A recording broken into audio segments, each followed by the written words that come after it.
Hi, and welcome back to A Nerd, a Teacher, and a Hockey Player, a relevant yet irreverent look at business, technology, and life in Wichita, Kansas, or wherever you may be. I'm Paul. I'm the nerd. I'm Kimber, and I'm the teacher. And I'm Jeff. I'm the hockey player. Kimber, tell us about the groovy tie-dye t-shirt you're wearing. We just talked about the boards. I'm not on the Humane Society board, but I love this Woofstock t-shirt. It's awesome.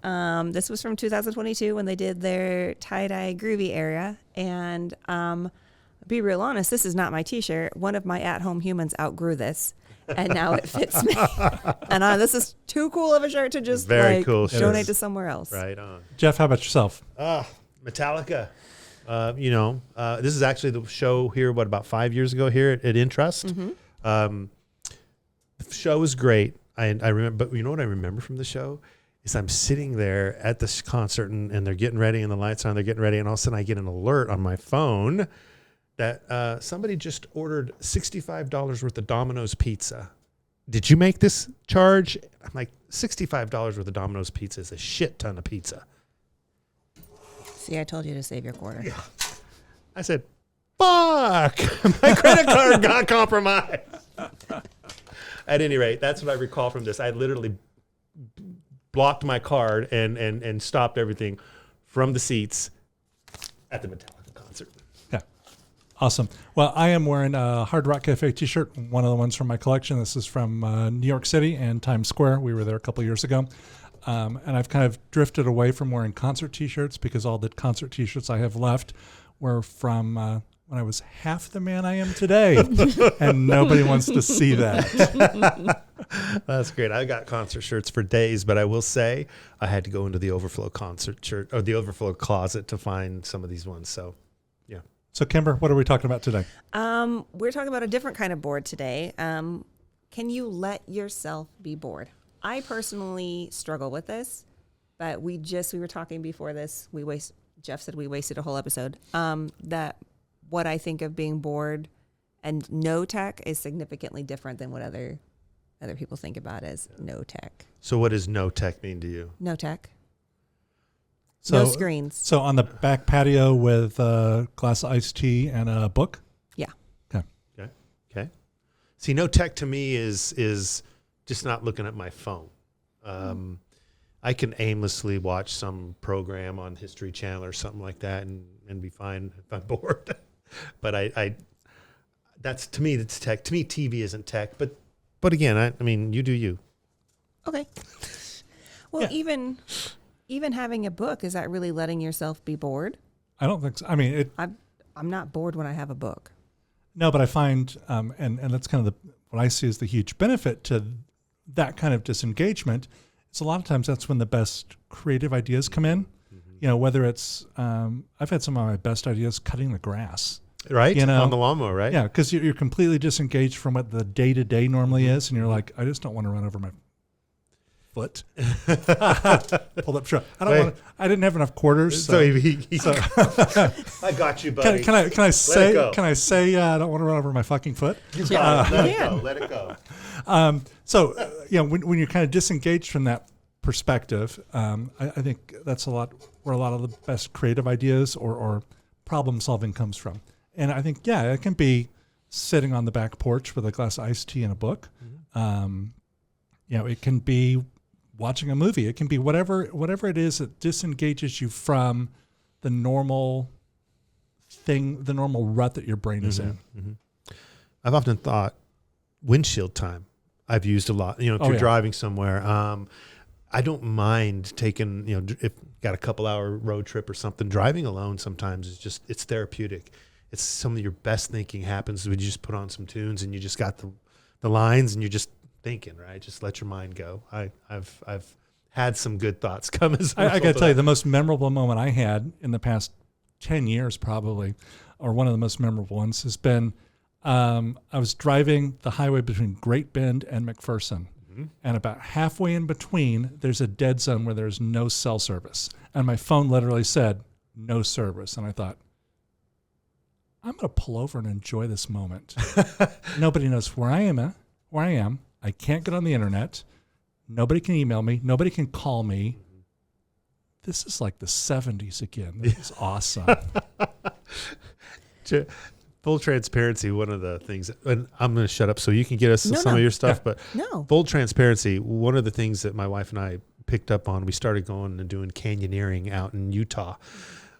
But the front part of that story that not a lot of people know is one of the reasons we ended up going to the southern Utah, all the canyons and the state parks they have there, was because when you're in canyons, there is no self-service. You're not getting, and so it was kind of like let's get off the grid. Let's go where where our phones won't work. And that led us to southern Utah. And then along the way, we decided to hang off the side of the cliffs on ropes and rappel down. It was kind of cool. Found a hobby out of that. That's very cool. There's no kinda about that. It was fun. That's it's very fun. good. It's a lot of fun. So how long can you go without tech? How long can you go without technology? And I want to kind of preface this, at least with my definition. Kimber's will be different, but how long can you go without tech? In my world is where it's stimulating you and not performing just a function. Because if you think about it, my analog watch is technology, but it doesn't stimulate me. It just simply does a function. It tells me what time it is. I traveled out of the country recently, had my phone with me, took a bunch of pictures because that's a phone thing now. And used it for GPS, but didn't post social media, didn't look at CNN, didn't look at LinkedIn, didn't check email except once. So for me, it was a tool to capture the moment and a tool to keep me from getting lost, but it wasn't feeding me anything that I didn't specifically ask for. I wasn't doom scrolling through Facebook. Right. So my definition of how long you can go without tech is how long can you go without, the potential to go down that rabbit hole of I'm checking an email, which then becomes 100 emails, or I'm checking Facebook, which then becomes 45 minutes of my life sucked into Facebook. How long can you go without tech? Or what's your definition? My definition is probably about 48 hours. Okay. 2 days. Okay. And do you define it the same way I do or differently? I do. I'm more along the lines of you. It's like, I'm still, it's not like not screen. There are screens. You can see the TV or something like that, but, or in the vehicle, you're looking at a screen oftentimes, but yeah, about 48 hours for looking at my phone and and after that, I'm like, it's probably time to panic. I have to admit there were several times I would pick it up and go, Don't do it. Pick it up. I'm going to see what's on Facebook. No. So actually kind of made it through about 6 days. How was it for you? It was awesome. It was liberating. Good deal. Kimber, how do you define living without tech? I no screen. No screen. Nothing at all. Nothing at all. And I can go about 24 hours. I even take my watch off. I have a sunburn under my watch because I have a smartwatch. Same. And I had my watch off every weekend in June, and I have a sunburn. Like, look at that. It's all pink. You do. It got burned right there. I love it. It's crazy. So you can go 24 hours. 24 hours. I can go 24 hours without looking at a screen. Without any tech, any screen, no TV, no phone, no smartwatch. Yep. Just you and some plants and a book and an iced tea. Yeah. And that's about it. But if I if I turn something on the TV, my brain just works in that manic kind of way. I'll think of something. I'll be like, oh, I wonder, and I'll go look it up. Like, did I go get the Encyclopedia Britannica? No, I Googled it on my phone, which then led me to this, which then led me to this, I have all these notifications. Oh, I have this. Oh, I have that. And Exactly. And then you're down the rabbit hole. And I can't unplug from it. So I have to take my watch off. I have to turn off my phone. I have to put the remotes away in the cabinet. There you go. Because if I don't, I'm like, oh, I was going to take a tech-free day, and it's been 17 seconds. Just go turn off the power in the house. It's hot. That's true. There's air conditioner. That's not tech.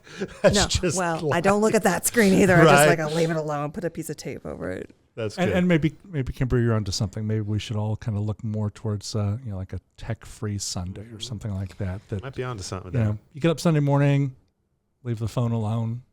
If it's an emergency, somebody's going to call you and it's going to ring. But leave the phone on the counter in the kitchen. Walk away and have a tech-free Sunday. Yeah. Hey, remember, there was once a time when we didn't have these phones in our pockets. And then there was a time when they were just a phone. So now it's just like you've got a computer in your pocket every day. So it's a little bit harder. But we did it. There was once upon a time that we actually were able to do this. So yeah, I think it's better for all of us if we take some time and let ourselves be bored, step away from the technology. Maybe we all commit to a tech-free Sunday. Again, thanks for watching us. We've been a nerd, a teacher, and a hockey player. See you next time.